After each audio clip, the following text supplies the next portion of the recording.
கரூர் நெரிசல் வழக்கு தொடர்பான விசாரணை என்பது உச்சநீதிமன்றத்தில் தொடங்கி நடைபெற்று வருகிறது. உச்சநீதிமன்ற நீதிபதிகள் மகேஸ்வரி, அஞ்சாரியா ஆகியோர் அடங்கிய அமர்வில் மொத்தம் 5 வழக்குகள் தாக்கல் செய்யப்பட்டிருக்கக்கூடிய நிலையில் தொடர்பான வழக்கு விசாரணை என்பது நடைபெற்று வருகிறது.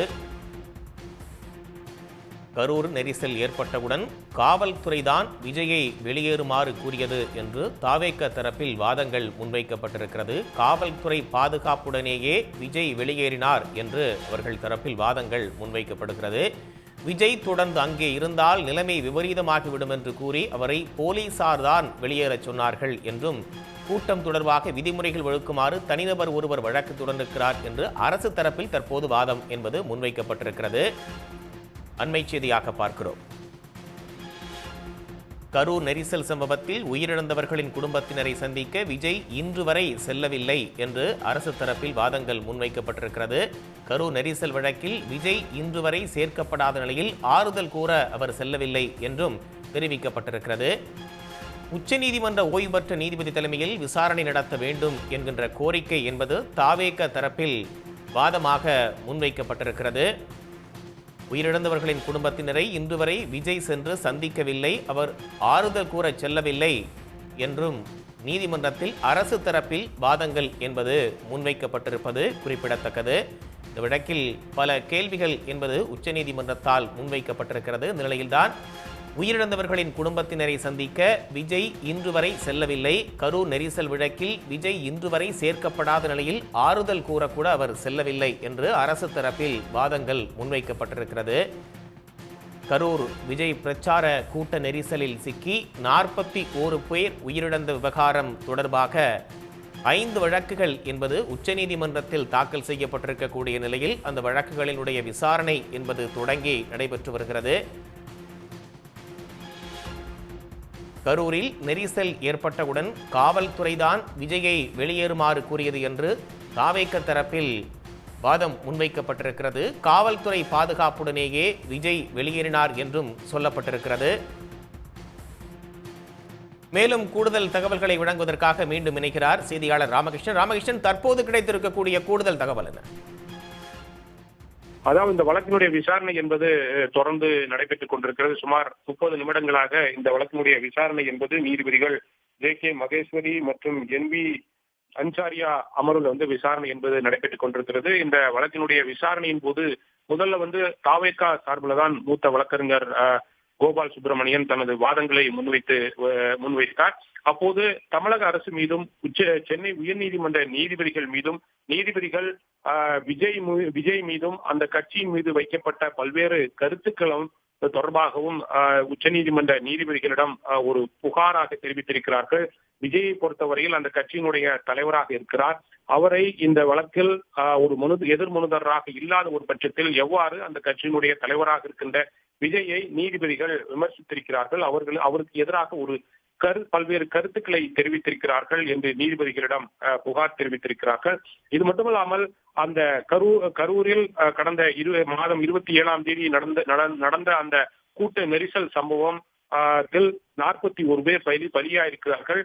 அந்த சம்பவம் நடைபெற்றதற்கு பிறகு தமிழ்நாட்டு போலீசார் தான் விஜயை அங்கிருந்து செல்லுமாறு அறிவுறுத்தியதாகவும், அந்த அறிவுறுத்தலின் அடிப்படையில் தான் விஜய் அங்கிருந்து சென்று விட்டார் என்றும் ஒரு கருத்தையும் நீதிபதிகளிடம் தெரிவித்திருக்கிறார்கள். இந்த கருத்து என்பது தமிழ்நாடு போலீசாருக்கு எதிரானதா, அல்லது போலீசார் உண்மையிலேயே விஜயிடம் நீங்கள் இங்கு இருக்க வேண்டாம், இங்கிருந்தால் நிலைமை சரியில்லாமல் போய்விடும், எனவே அங்கிருந்து சென்று விடுங்கள் என்று போலீசார் விஜயிடம் அறிவுறுத்தினார்களா என்பது பற்றி எல்லாம் தெரியவில்லை. ஆனால் முதல் முறையாக இது போன்ற ஒரு கருத்தை உச்சநீதிமன்றத்தில் விஜய் சார்பில், அந்த கட்சி சார்பில் உச்சநீதிமன்றத்தில் நீதிபதிகளிடம் சுட்டி காட்டப்பட்டிருக்கிறது.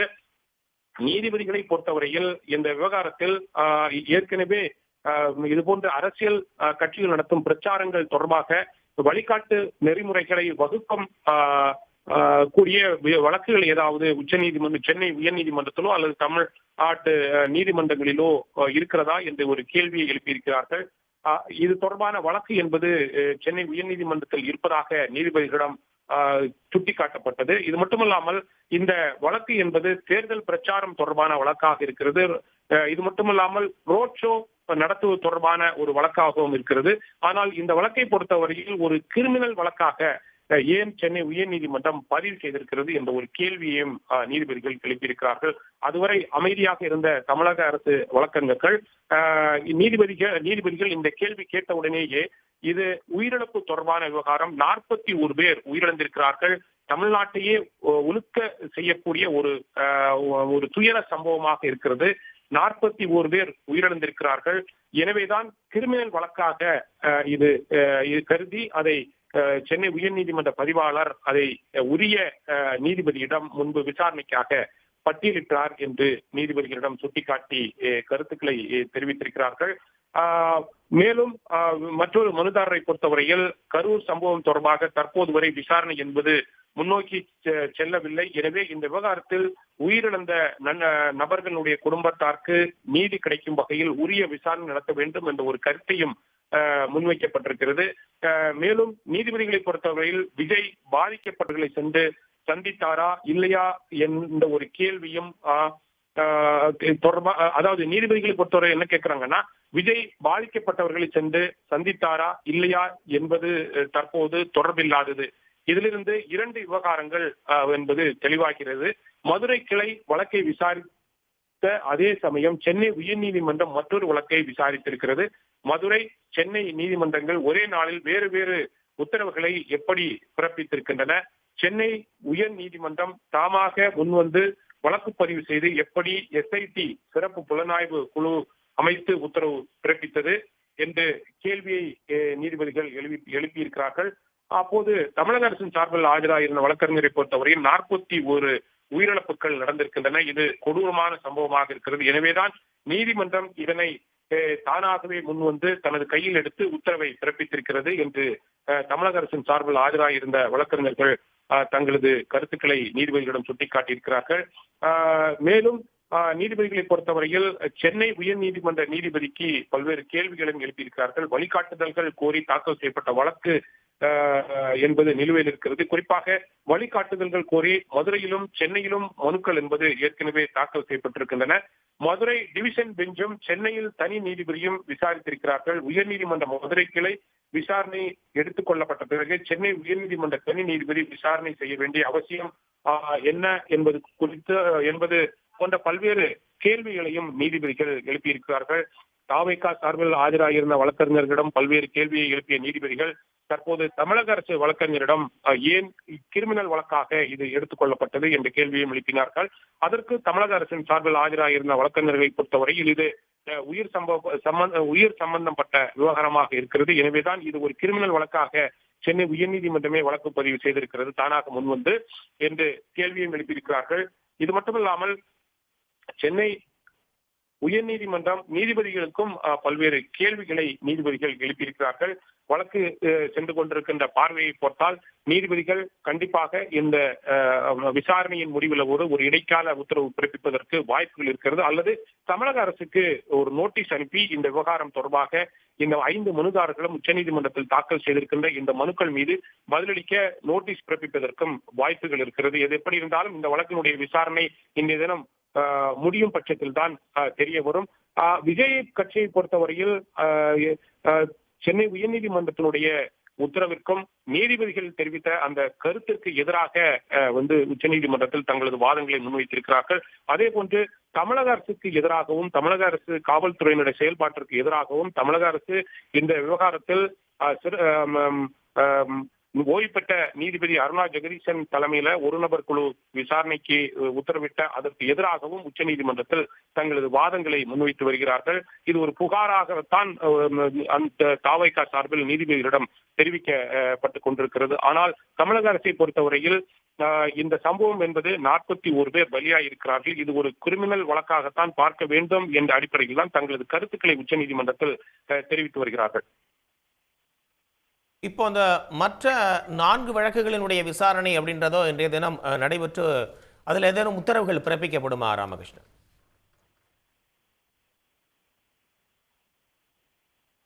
அதாவது தாவேகா சார்பில், அதாவது இந்த சம்பவம் என்பது முழுக்க முழுக்க தாவேகா கடந்த மாதம் 27ஆம் தேதி நடத்திய அந்த பொதுக்கூட்டத்தில் நடந்த சம்பவம். அதில் கூட்ட நெரிசல் சிக்கி 41 பேர் பலியாயிருக்கிறார்கள்.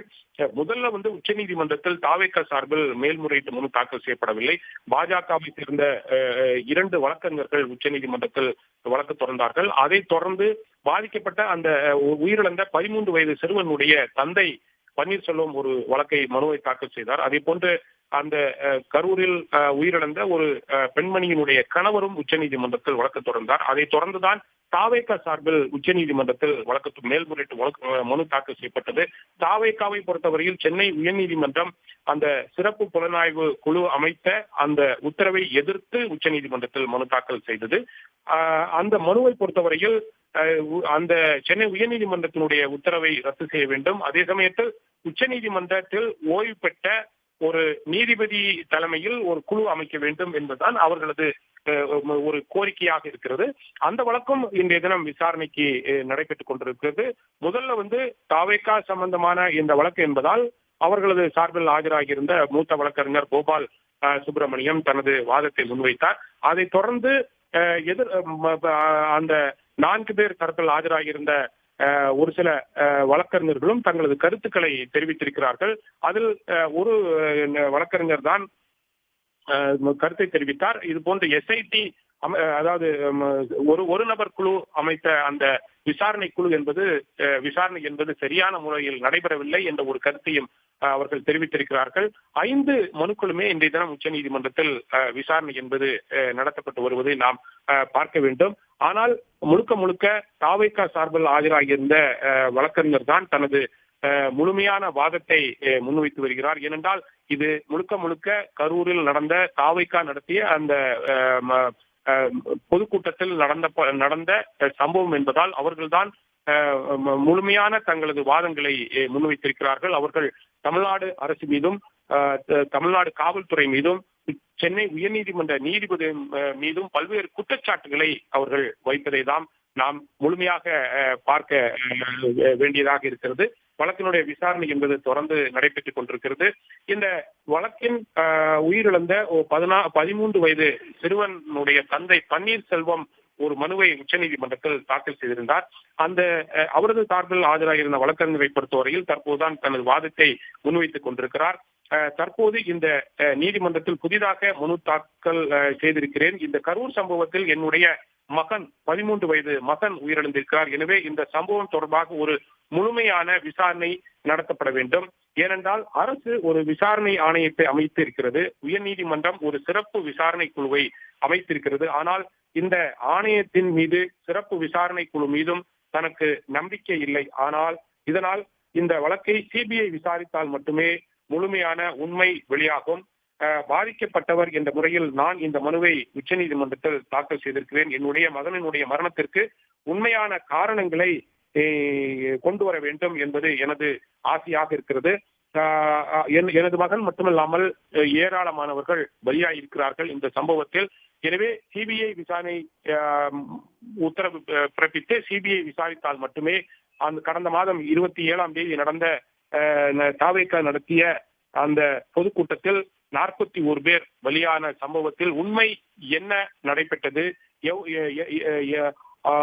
அன்றைய தினம் என்ன நடந்தது என்பது பற்றி எல்லாம் வெளியே கொண்டு வர வேண்டும் என்றால் CBI விசாரணை நடத்தினால் மட்டுமே உண்மையான அன்றைய தினம் நடந்த விஷயங்கள் என்பது வெளிவரும். எனவே CBI விசாரணைக்கு உத்தரவு வேண்டும் என்று 13 வயது சிறுவனுடைய தந்தை பன்னீர்செல்வம் சார்பில் ஆஜராகியிருந்த வழக்கறிஞர் தனது வாதத்தை முன்வைத்துக் கொண்டிருக்கிறார். ஏற்கனவே நீங்கள் கேட்டது போல தாவேகா மட்டுமல்லாமல் பாரதிய ஜனதா கட்சியை சார்ந்த வழக்கறிஞர், அதே போன்று அந்த சம்பவத்தில் உயிரிழந்த 13 வயது சிறுவனுடைய தந்தை, அதே போன்று அன்றைய தினம் இறந்த ஒரு பெண்மணியினுடைய கணவர் உச்சநீதிமன்றத்தில் மேல்முறையீட்டு மனு தாக்கல் செய்திருந்தார். அவரும் CBI விசாரணை நடத்த வேண்டும் என்றுதான் கோரிக்கை வைத்திருந்தார். அனைத்து மனுக்களும் தான் உச்சநீதிமன்றத்தில் விசாரணை என்பது தற்போது நடைபெற்றுக் கொண்டிருக்கிறது. இந்த வழக்கினுடைய விசாரணையில் தான் உச்சநீதிமன்ற நீதிபதிகள் பல்வேறு கேள்விகளை விஜய் தரப்பிற்கும் கேட்டிருக்கிறார்கள். சென்னை உயர்நீதிமன்ற நீதிபதிகளுக்கும் கேள்விகளை எழுப்பியிருக்கிறார்கள். அதே போன்று தமிழக அரசிடமும் ஒரு சில கேள்விகளை கேட்டிருக்கிறார்கள். அதற்கு தமிழக அரசு சார்பில் ஆஜராயிருந்த வழக்கறிஞர்களும் அதுக்கு சம்பந்தப்பட்ட பதில்களை நீதிபதிகளிடம் தெரிவித்து வருகிறார்கள். வழக்கினுடைய விசாரணை என்பது காரசாரமாக நடைபெற்றுக் கொண்டிருக்கிறது.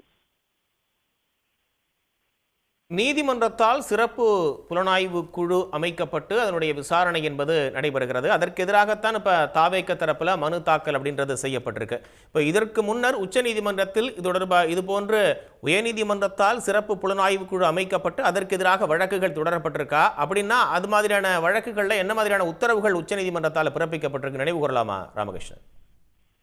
அதாவது நீதிமன்றங்களை பொறுத்தவரையில் கீழ் நீதிமன்றங்கள் பிறப்பிக்கும் உத்தரவுகள் சரியானதா அல்லது சரியாக இருக்கிறதா அல்லது சரியில்லையா என்பது பற்றி எல்லாம் பல்வேறு வழக்குகள்ல நம்ம பார்த்திருக்கிறோம். ஆனால் அது ஒரு வழக்கும் ஒரு வேறு விதமான வழக்குகளாக இருக்கிறது. கீழ் நீதிமன்றங்கள் பிறப்பித்த உத்தரவுகளை ரத்து செய்தும் உச்ச நீதிமன்றம் உத்தரவு பிறப்பித்திருக்கிறது பல வழக்குகள்ல. அதே சமயத்தில் கீழ் நீதிமன்றங்கள் மாநில நீதிமன்றங்கள் பல்வேறு வழக்குகள்ல விசாரணை நடத்தி இது போன்ற எஸ்ஐடி அமைத்து உத்தரவு பிறப்பித்ததை ஏற்றுக்கொண்டதையும் உச்ச நீதிமன்றம் ஏற்றுக்கொண்டும் இருக்கிறது. ஆனால் ஒரு வழக்கும் ஒரு சம்பவத்தை பொறுத்தும் நாம் பார்க்க வேண்டும். உச்ச நீதிபதிகளும் அவ்வாறாகத்தான் பார்க்கிறார்கள். தற்போது நடைபெற்றிருக்கின்ற இந்த சம்பவம் என்பது கடந்த மாதம் 27ஆம் தேதி தாவேகா கட்சியால் நடத்தப்பட்ட அந்த சம்பவத்தில் 41 பேர் உயிரிழந்திருக்கிறார்கள். அதன் காரணமாகத்தான் சென்னை உயர்நீதிமன்றம் தானாகவே முன்வந்து ஒரு வழக்கை பதிவு செய்து விசாரணை நடத்தி சிறப்பு எஸ்ஐடி விசாரணை நடத்துவதற்கு ஒரு உத்தரவை பிறப்பித்தது.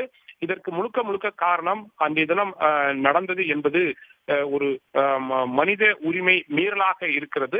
இது போன்று பல மாநிலங்கள்ல இது போன்ற சம்பவங்கள் நடைபெறும் போது மாநில உயர்நீதிமன்றங்களோ அல்லது உச்ச நீதிமன்றமோ பல்வேறு சம்பவங்கள் நடக்கும் போது தானாகவே முன்வந்து வழக்கு பதிவு செய்து விசாரணை நடத்துவார்கள். அவர்கள் விசாரித்து அதில் என்னென்ன விதி மீறல்கள் நடத்தப்பட்டிருக்கிறது, மாநில அரசுகளுக்கு எதிராக கடுமையான விமர்சனங்களையும் செய்து கூறியிருக்கிறார்கள். அதே போன்று அந்த சம்பவம் நடந்த போது என்ன நடத்தப்பட்டது அதை உன்னிப்பாக விசாரித்து அவர்கள் உத்தரவுகளையும் பிறப்பித்திருக்கிறார்கள். இது பல்வேறு சம்பவங்களில் நாம் பார்த்திருக்கிறோம். இது உச்சநீதிமன்றம் மட்டுமல்ல, மாநில உயர்நீதிமன்றங்களும் தானாகவே முன்வந்து வழக்குகளை பதிவு செய்து விசாரித்து பல்வேறு உத்தரவுகளை பிறப்பித்திருக்கிறார். ஆனால் இந்த சம்பவத்தை பொறுத்தவரையில் ஏன் சென்னை உயர்நீதிமன்றம் தானாக முன்வந்து இந்த வழக்கை விசாரித்து வழக்கு பதிவு செய்து ஒரு கிரிமினல் வழக்காக பதிவு செய்து ஒரு சிறப்பு புலனாய்வு குழுவை அமைத்து உத்தரவு பிறப்பித்திருக்கிறது என்ற நீதிபதிகள் கேள்வி எழுப்பியிருக்கிறார்கள். இது உச்சநீதிமன்ற நீதிபதிகள் பொதுவாகவே ஒரு வழக்கை விசாரணையின் போது எழுப்பும் ஒரு கேள்வியாகவே இருக்கிறது. ஏனென்றால் அவர்களுக்கு ஏன் சென்னை உயர்நீதிமன்றம் தானாக முன்வந்து ஒரு வழக்கை பதிவு செய்து கிரிமினல் வழக்காக பதிவு செய்திருக்கிறது என்று தாங்கள் தெளிவாக தங்களுக்கு பதில் வேண்டும் என்ற அடிப்படையில் தான் இது போன்ற ஒரு கேள்வியை அவர்கள் கேட்டிருக்கிறார்கள். இது போன்ற கேள்வி கேட்டிருப்பது சென்னை உயர்நீதிமன்றத்திற்கு எதிராக அவர்கள் ஒரு கருத்தை தெரிவித்திருக்கிறார்கள் என்று நாம் எடுத்துக்கொள்ள முடியாது. ஆனால் அவர்கள் கேள்வி கேட்டிருப்பது தங்களுக்கு முழுமையான ஒரு தங்களை இந்த சென்னை உயர்நீதிமன்றம் ஏன் இது போன்ற விசாரணையை நடத்தியிருக்கிறது என்று தங்களுக்கு முழுமையாக ஒரு புரிதல் வர வேண்டும் என்பதற்காகத்தான் இது போல ஒரு கேள்வி எழுப்பியிருக்கிறார்கள். அதற்கு தமிழக அரசின் சார்பில் ஆஜராகியிருந்த வழக்கறிஞர்களை பொறுத்தவரையில் அதை நீதிபதிகளிடம் தெளிவுபடுத்தியிருக்கிறார்கள். 41 பேர் பலியாகி இருக்கிறார்கள். இது உயிர் சம்பந்தப்பட்ட ஒரு சம்பவமாக இருக்கிறது. மனித உரிமை மீறல்கள் நடந்திருக்கிறது. எனவேதான் இதை கிரிமினல் வழக்காக பதிவு செய்து சென்னை உயர்நீதிமன்ற பதிவாளர் அது சம்பந்தப்பட்ட நீதிபதியிடம் ஒரு விசாரணை நடத்துவதற்கு பட்டியலிடப்பட்டிருக்கிறது. அந்த அடிப்படையில் தான் சென்னை உயர்நீதிமன்ற நீதிபதியும் இதை தெளிவாக அனைத்து தரப்பு வாதங்களையும் கேட்ட பிறகுதான் இது போன்ற ஒரு உத்தரவை எஸ்ஐடி விசாரணைக்கு உத்தரவு பிறப்பித்திருக்கிறார். விசாரணை என்பது தொடர்ந்து நடைபெற்றுக் கொண்டிருக்கிறது. சென்னை உயர்நீதிமன்றம் மட்டுமில்லாமல் தமிழக அரசும் ஓய்வு பெற்ற நீதிபதி தலைமையில ஒரு நபர் ஆணையம் விசாரணை நடத்துவதற்கு உத்தரவு பிறப்பித்து அவர்களும் விசாரணையை தொடர்ந்து நடத்தி கொண்டிருக்கிறார்கள். 2 தரப்பினருமே விசாரணை நடத்தி கொண்டிருக்கின்ற இந்த சூழ்நிலையில் இந்த 5 பேரும் உச்சநீதிமன்றத்தில் தாக்கல் செய்திருக்கின்ற இந்த மேல்முறையீட்டு வழக்குகளை அல்லது மனுக்களை விசாரித்து சிபிஐ விசாரிக்கவோ அல்லது விசாரணைக்கு உத்தரவு பிறப்பிக்கவோ அல்லது விஜய் கட்சியினர் தெரிவித்தது போல உச்சநீதிமன்றத்தில் பணியாற்றிய நீதிபதியாக இருந்த ஓய்வு பெற்ற நீதிபதியை தலைமையில் ஒரு குழுவை அமைத்தால் இந்த இரண்டு குழுக்களுடைய விசாரணையும் பாதிப்படைவதுடன் மட்டுமல்லாமல் ஏற்கனவே இவர்கள் விசாரணையை தொடங்கிவிட்டார்கள். இப்போது உச்சநீதிமன்றம் தலையிட்டு இது போன்ற சிபிஐ விசாரணைக்கோ அல்லது உச்சநீதிமன்ற ஓய்வு பெற்ற நீதிபதி தலைமையில் குழுவை அமைத்தால் அந்த பாதிக்கப்பட்டவர்களுக்கு நீதி கிடைக்காமல் போய்விடும், காலதாமதம் ஏற்படும். எனவே உச்சநீதிமன்ற நீதிபதிகள் இவர்களது 5 மனுக்களையும் தள்ளுபடி செய்ய வேண்டும். அவர்களது மனுக்கள் ஏற்றுக்கொள்ளக்கூடாது, விசாரிக்க கூடாது, முழுமையாக இன்றைய தினமே தள்ளுபடி செய்ய வேண்டும் என்ற அடிப்படையில் தான் தங்களது வாதங்களை முன்வைக்க இருக்கிறார்கள். உடனுக்குடன் செய்திகளை தெரிந்து கொள்ள சன் நியூஸ் பெல் ஐகானை கிளிக் பண்ணுங்க.